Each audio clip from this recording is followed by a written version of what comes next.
नाज़रीन, आप देख रहे हैं कि कुछ अर्से से हमारे मुल्क के सियासी हालात बहुत जो अफरा तफरी का शिकार हैं और इससे पेवस्ता माली सूरत हाल है वो भी बहुत बिगड़ी हुई है, कंट्रोल में नहीं है और आवाम जो है महंगाई की चक्की में पिसते चले जा रहे हैं। मैं फजल चौधरी गुफ्तगू कर रहा हूँ ज़मीर की आवाज़ चैनल से। शेयर करें और सब्सक्राइब करें। बात असल में ये है कि जो लोग भी इस सारी खेल के जो इस वक्त चल रही है पीछे हैं, मेरा एक ज़ाती नुक्ता नज़र है, ये है कि वो मुखलस नहीं है और दुरुस्त नहीं कर रहे मुल्क के लिए और आवाम के लिए। हमारा मुल्क काफ़ी अरसे से गिरोहबंदी का शिकार है और सियासी तौर पे भी बहुत पोलराइजेशन है और ये तो खैर पार्टियों में और ये चीज़ें चलती रहती हैं और माशरे में भी होती रहती हैं, लेकिन इनका इख्तलाफ और इनकी वजूह इतनी नहीं हो, इस तरह नहीं होती कि नाकाबिले बर्दाश्त हो जाए। हमारे यहाँ इस वक्त सूरत हाल कुछ ऐसी है कि सियासी एतबार से, फ़िरका बंदी से और मुख्तलिफ गिरोह जो हैं आपस में बटे हुए हैं, वो एक दूसरे को न मिलने के रवादार हैं, न गुफ्तगू करने के रवादार हैं, बल्कि एक दूसरे की शक्ल देखने के भी रवादार नहीं हैं। अब इस किस्म का भी माहौल सियासत में गर्म है। हमारे मुल्क में पहले कुछ 3-4 साल पहले 2 पार्टियाँ ही थीं जो सियासी मैदान में थीं और ज़ाहिर है वो कभी एक ने इलेक्शन जीत लिया, कभी दूसरे ने जीत लिया। तो जो मुक़्तदर हल्के हैं उन्होंने शायद ये सोचा कि एक तीसरी पार्टी भी मैदान में आनी चाहिए ताकि कुछ तवाज़न कायम हो सके। मैं नीयत पे शक नहीं करता, हो सकता है उनका मतमा नज़र यही हो। तो सन 13 से ये जिद्दोजहद शुरू हुई और आम तौर पे जिसको इस्तिलाहन एस्टेब्लिशमेंट कहा जाता है, उन्होंने इसमें काफ़ी कोशिश की और एक तीसरी जो सियासी क़ुव्वत है उसको सरगर्म किया और उसको मैदान में उतारा और फिर कामयाब भी किया और इस तरह वो एक माहौल ऐसा बना। जो तीसरी क़ुव्वत मैदान में आई वो ज़ाहिर है उस वक्त इतनी मेजॉरिटी में नहीं थी, उसको साथ और लोगों को मिला के हुकूमत बनाई गई और जो पुरानी 2 पार्टियां थीं या जितनी भी थीं वो मुखालिफ धड़े में थीं। अब ये अमल चलता गया और इसमें ज़ाहिर है जो एक नई पार्टी मैदान में आई थी, सब जानते हैं, मुझे ज़िक्र करने की ख़ास ज़रूरत नहीं है। तो उसका अमल या नारा यही था, करप्शन को ख़त्म करना है। लेकिन सितम ज़रीफ़ी ये है कि करप्शन को ख़त्म करने वाले के गिर्द बहुत से लोग ऐसे थे कि जो कि करप्शन ज़दा में से निकल के इनके साथ शामिल हुए थे। तो वो इस तरह ही समझ लें कि जिस तरह वो कपड़े की धुलाई की मशीन में डाला जाए तो वो पार्टी नई ने उनको इस तरह शामिल कर लिया कि अब चूँकि हमारे साथ शामिल हो गए तो ये साफ़ हो गए। बहरहाल इसकी मैं तफसील में नहीं जाना चाहता।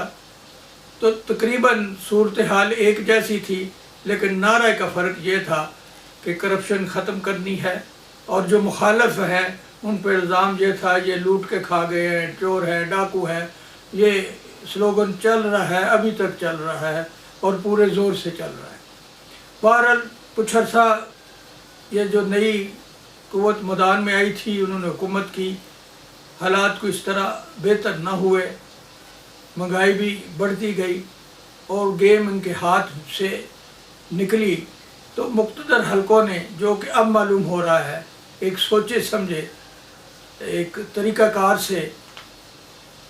अदम एतमाद जो है मैदान में उतारी और मुखालिफ जो है उनको हुकूमत में बिठाया। और ये तीसरी कुव्वत जो कि महंगाई की वजह से अपनी जो मकबूलियत खो रही थी, ज़ाहिर है जब वो अपोजिशन में आ गई तो उसको मौका मिल गया कि वो अपनी खोई साख को फिर बहाल कर सके। अब उस खोई साख को बहाल करने के लिए वो में अलग बात है कि जो अदम एतमाद से आए वो किस हद तक कामयाब हुए हैं या हो रहे हैं, वो सब के सामने है। क्योंकि जब आप एक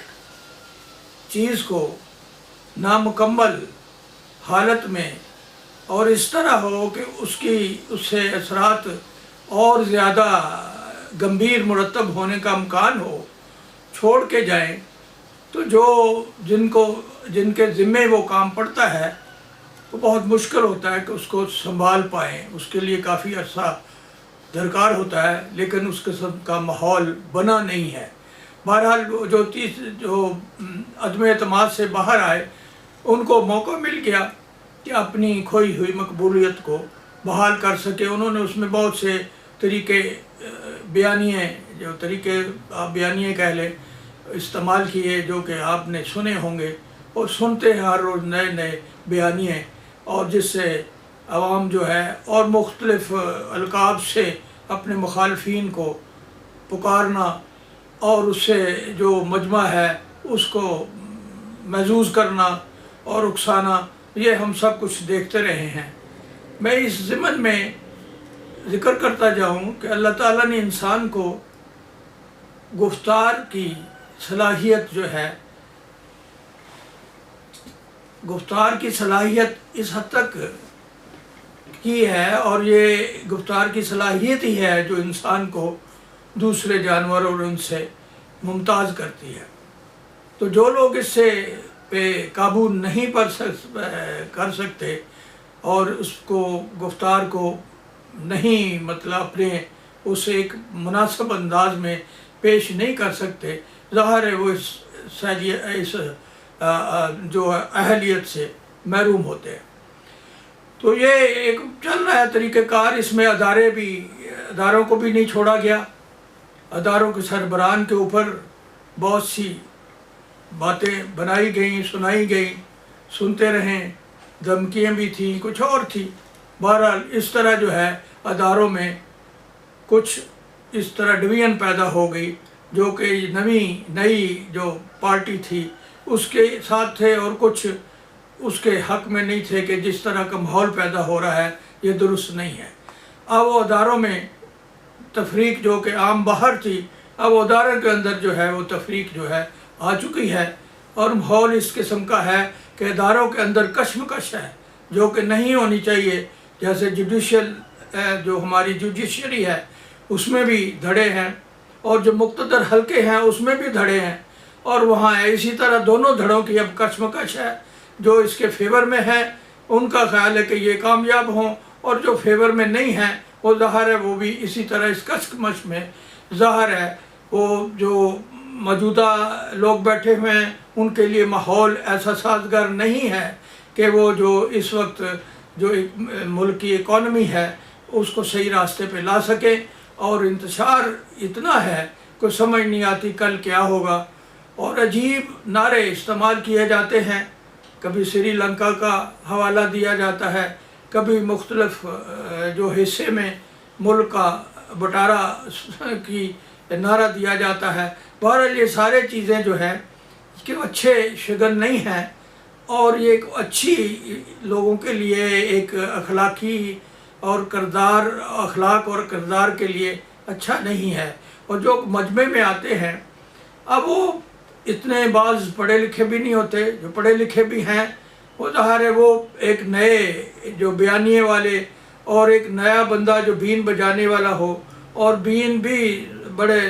उसकी सुर की हो, तो ज़ाहिर लोग उससे महजूज़ हो जाते हैं और उसके शहर में جکڑ جاتے ہیں۔ تو اس وقت کافی صورتحال ایسی ہے کہ عوام جو ہے اس شہر میں جکڑی ہوئی ہے، اس سے قطع نظر کہ وہ ان کو اس سے فائدہ ہوگا یا نقصان ہوگا۔ اب یہی جو پارٹی ہے نئی، جو اس وقت میدان میں باہر ہے حکومت سے اور اپنی گری ہوئی ساخت کو اوپر اٹھا رہی ہے اور کافی حد تک اس میں کامیاب ہے، اور جو ان کے اداروں میں جو ان کا جو ڈویژن جو ہے جو ساتھ کر رہی ہے، ظاہر ہے وہ ان کے لیے راستے بھی ہموار کر رہے ہیں ساتھ ساتھ۔ تو اس لیے یہ اکیلے نہیں ہیں، ان کے ساتھ اداروں میں بھی لوگ جو ہیں وہ ساتھ دے رہے ہیں اور راستہ ہموار کر رہے ہیں۔ آگے دیکھیں، اللہ جانتا ہے کیا ہوگا،